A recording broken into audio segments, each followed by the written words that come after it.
Hello, I'm going to try to make this short, but I cannot promise that it will actually be short. I just want to talk for a little bit about reaching out for help and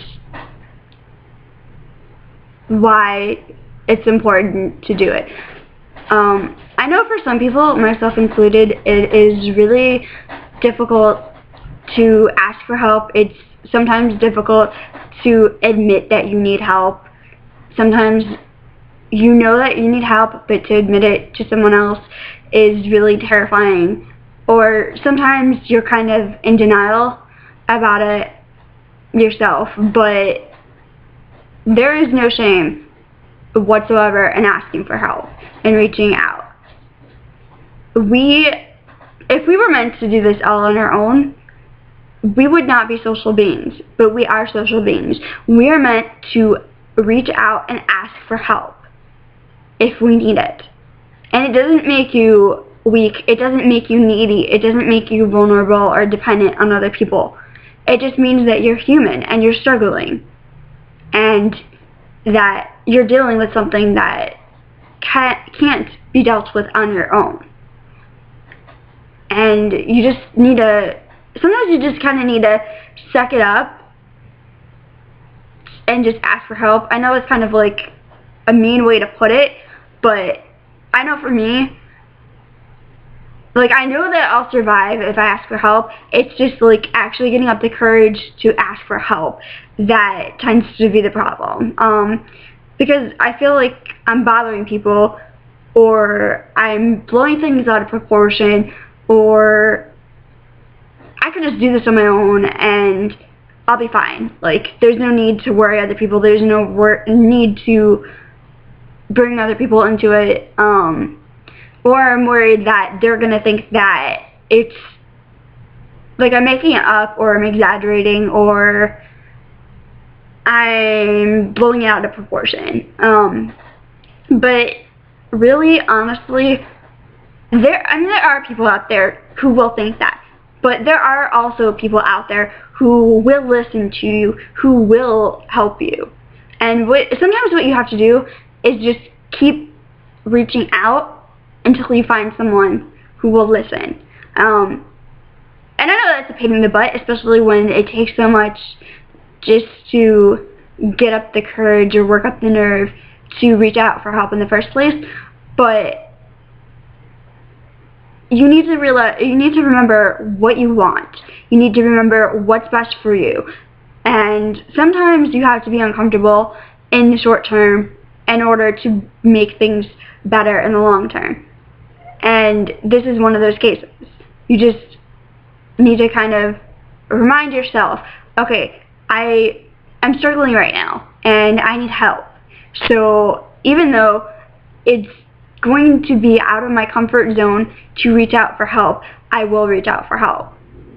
And maybe not today, maybe not tomorrow, maybe not X amount of time down the road, but someday I will thank myself for that, for actually being brave enough and courageous enough to reach out for help and to admit that you need help and let other people in to help you. Because sometimes people want to help, but they don't know how, or they don't really know what's going on. And it's not always because they don't care. Sometimes it's just hard to tell how someone's doing, because as a society we have been taught to put on a mask, to put on an act, to put on a happy face, to pretend even when we feel like absolute crap that everything is alright, and just keep marshalling on.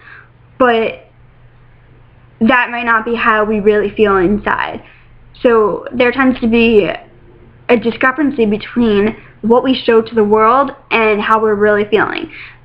I know for myself that I could be like really stressed out and really just not doing well, and somehow seem like I'm fine and alright. And I know that that's part of why things got to the point that they did with me, because people either didn't notice or they just kind of like brushed it away and just swept it under the rug and ignored it. But you need to reach out and find someone who will help you. And if you need to have a friend or someone that you're close to, or even just like an item that makes you comfortable, like a stuffed animal, or maybe like a piece of jewelry that has special meaning, or a t-shirt, or whatever it is that can help give you some courage and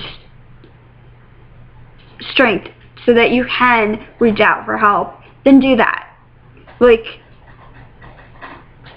I know, like, sometimes if I'm feeling worried about doing something, like about asking for help or about going and actually getting help, I'll either wear something that means something special to me. Like, I'll wear a piece of jewelry that my sister has made me, or wear some jewelry that she's made me, or wear one of my Twilight Love on her arm shirts, and just know that I'm not alone in this, and that there are people out there who do care, and who are going through similar things, and that recovery is possible.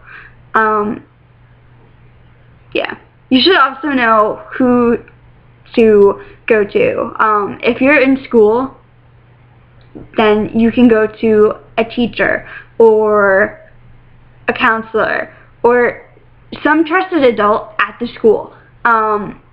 Just keep in mind that sometimes, depending on what you tell them and depending on the situation, there are things that they will have to tell your parents if you're a minor. Like, if you go and say that you are a risk to yourself, like if you are hurting yourself, and because of that you're posing a serious threat to yourself and to your own safety, or if you're suicidal or if you're homicidal, they will have to let your parents know, because there are rules, there are laws and rules that say that they have to. Even though there are confidentiality rules, there are some things that are some situations in which that does not apply. So just be forewarned about that. However, that should not be a deterrent in asking for help, because sometimes other people knowing isn't very helpful, but other times they can become more understanding and know better what's going on, therefore they can help you more. Hold on a second.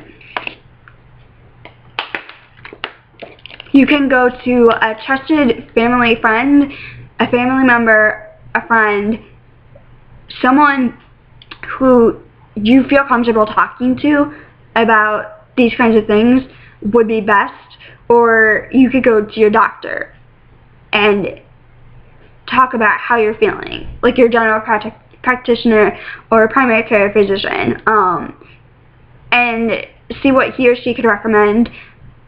Ask about seeing a therapist if you think that would be helpful. I'm trying to think of what I was going to say. Sorry, I'm having a brain freeze right now. Not brain freeze, brain fart. If you are feeling like you are an immediate risk to yourself or to others, call 911 or your local equivalent to that, or go to the closest emergency room, or accident and emergency, I think is what it's called, like in the UK and Australia. Sorry, I'm from America and I'm trying to remember what it's called. Yeah. There are hotlines you can call. There's 1-800-DON'T-CUT, and crap, I'm trying to remember the suicide one.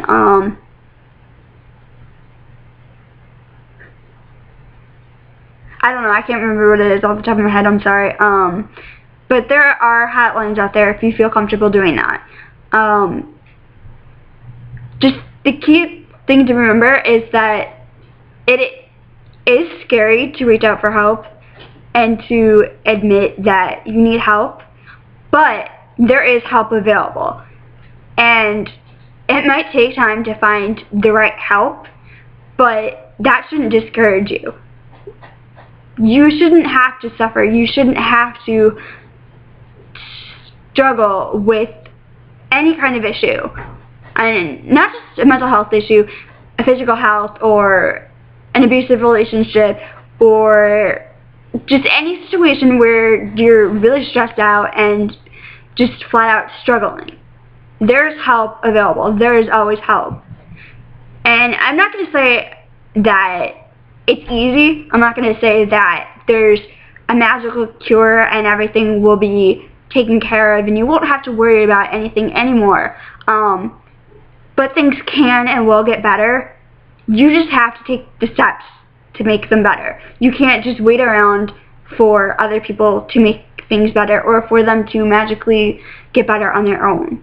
Reach out for help and just keep trying, because it is possible. I know for me, just looking back the last few years from where I was to where I am now, I am by no means magically better. I am by no means out of the woods necessarily, but I am so much better. Like, I haven't cut since December 6th, 2007, and I haven't self-injured since February 24th, 2009. I haven't had to go to the ER for self-inflicted injuries or suicide attempts. I haven't been inpatient I haven't had to do either of those since 2007. I'm a lot better at dealing with what stresses me out. I'm not completely awesome at dealing with what stresses me out, but I have gotten so much better that it's almost unbelievable to look back and be like, wait, that was me? So just don't lose hope, okay? I know sometimes, especially if when you're so deep in whatever's going on and you've got tunnel vision and all you can see is the crap and the horrible stuff and the here and now, it's hard to keep things in perspective, but nothing bad can last. It will get better. And you should stick around and fight to make it better. Alright, I'm gonna stop this now because I'm not wanting to make this way too long. But one more thing before I go. Sorry, another brain fart. Sorry. Just don't lose hope and don't give up. It's okay to have slip-ups. It's okay to make mistakes. Recovery is not a linear journey. It is a rocky, bumpy road with lots of twists and turns. But it is worth it. And things can and will get better. So just stick around, make things better, and be open to help. Let people in. Let them know what's going on. I'm not saying you have to let every single person you know, like every stranger on the street, know your whole life story. But let people in so that they can help you. And be willing to help yourself. Don't forget that you are worth it. You might not feel like it. You might not always feel like it. There will probably be times when you have to force yourself to work on recovery because you just feel like crap and would rather give up. I know that's how it is sometimes for me. But never, ever, ever, ever, ever forget that you are worth it and that there are people out there who care. They may not ever know you. They might not ever meet you. They might just be complete and total strangers. But they care and they want you to get better. And I am one of those people. So I'm here if anyone needs help or wants to talk to. So stay strong and take care, everyone.